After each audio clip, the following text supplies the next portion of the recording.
Prime Minister Modi was one of the first foreign leaders to visit President Trump after he began his second term last year. During the visit, both leaders reaffirmed US-India ties. Both countries were keen on continuing their strategic partnership. Yet, when President Trump announced tariffs on most of America's trading partners, India was not spared. Why especially India is being singled out for these additional tariffs? This was similar to a situation when the goalpost is being shifted while the game is on. As the world order changes, what are India's options? Well, the new world order is emerging. Countries such as US, which are more powerful, they are trying to impose their will. So India has to operate in this real world, and that is where we are.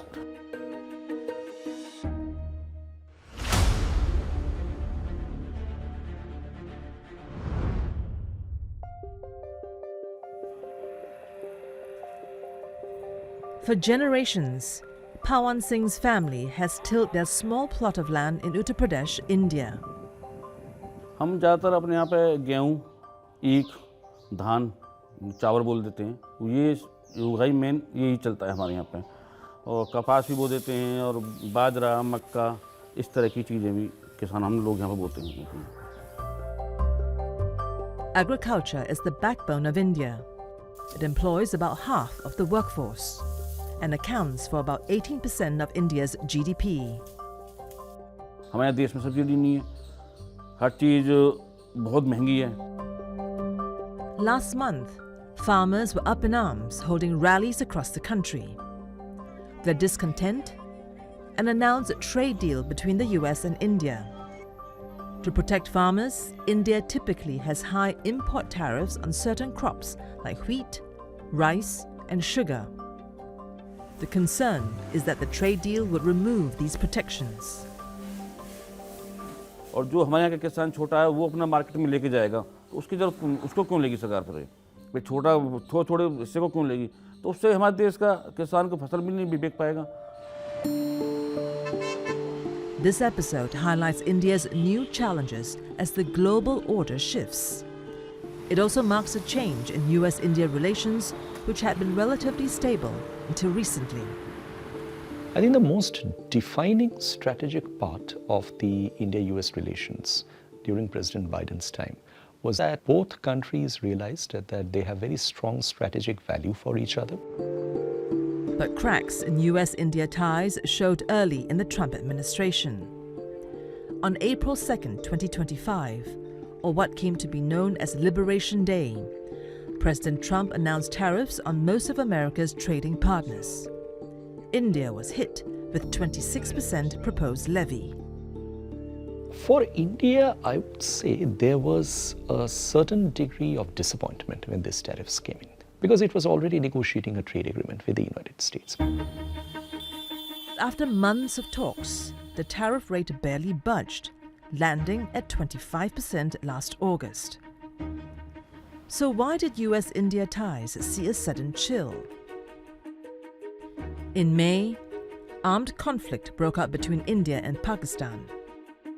The catalyst was a terror attack in Pahalgam, in India-administered Kashmir.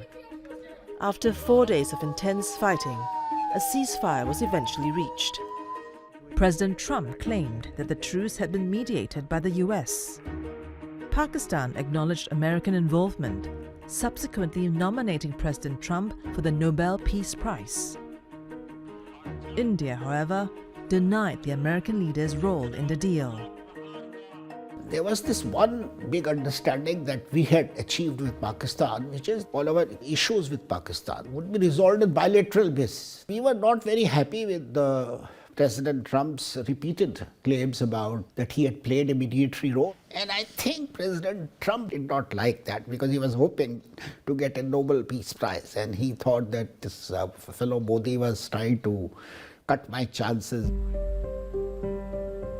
Then, just weeks after the August announcement of 25% duties, the tariff rate would go up further. Citing India's continued imports of Russian oil, the US slapped a further 25% levy on some goods, bringing the rate to 50%. one of the highest imposed on any country. I would say 2022, when the Ukraine conflict began, Russian oil was available at a fairly cheap rate. For a large economy like India with such high import volumes, it's important for it to have access to oil, which is available at a relatively cheap rate. There was an understanding between India and the US, particularly during the Biden administration, that look, you can buy the oil from Russia below $60 per barrel. So we had adhered to that understanding. And so we were a bit surprised, when the United States under the Trump too started accusing us that why are you buying this oil suddenly? The additional tariff took effect on August 27th. Exporters saw an immediate impact. We produce all kind of home furnishing product like quilts, duvet covers, cushion covers. We almost start our business from US market only. So it is almost 20 years we are selling the product to the US market.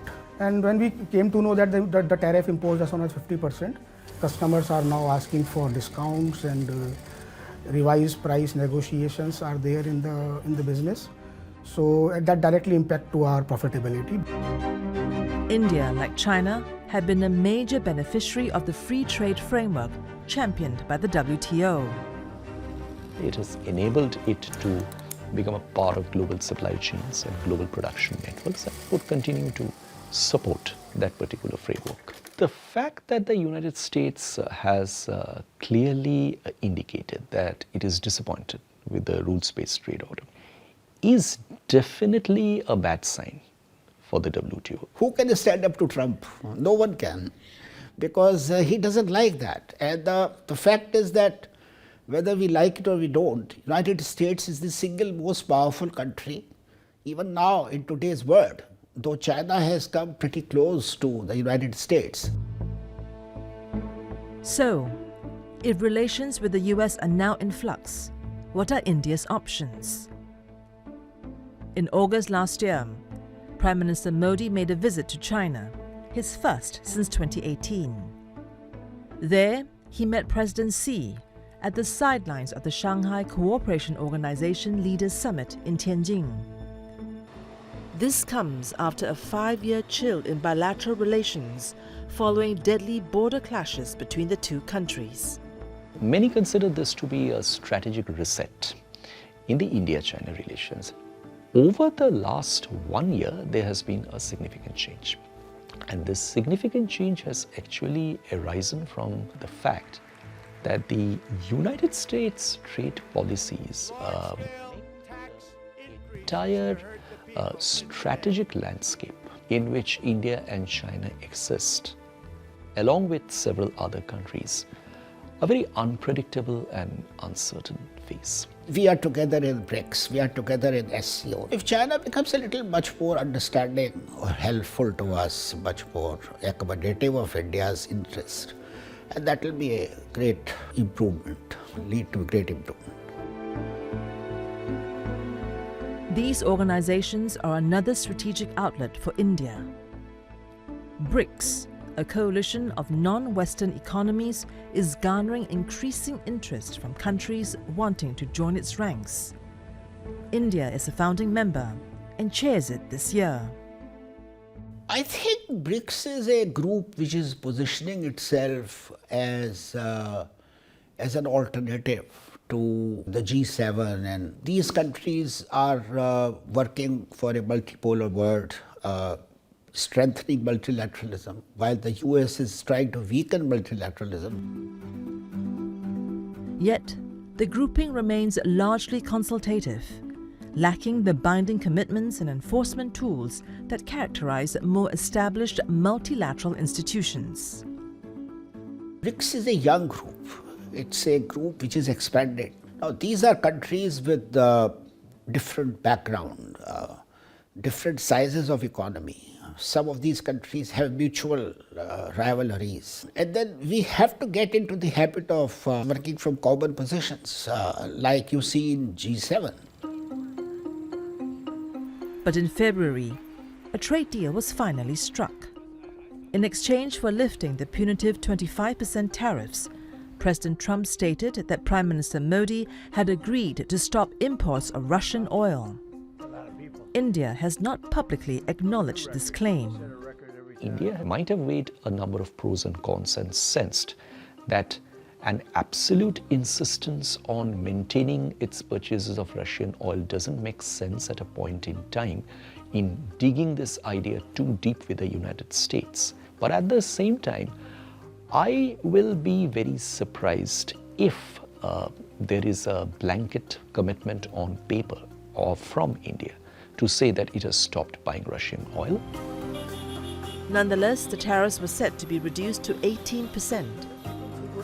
Because of the capacity, sustainability, margins, and all over business structure, we love to go back to the US.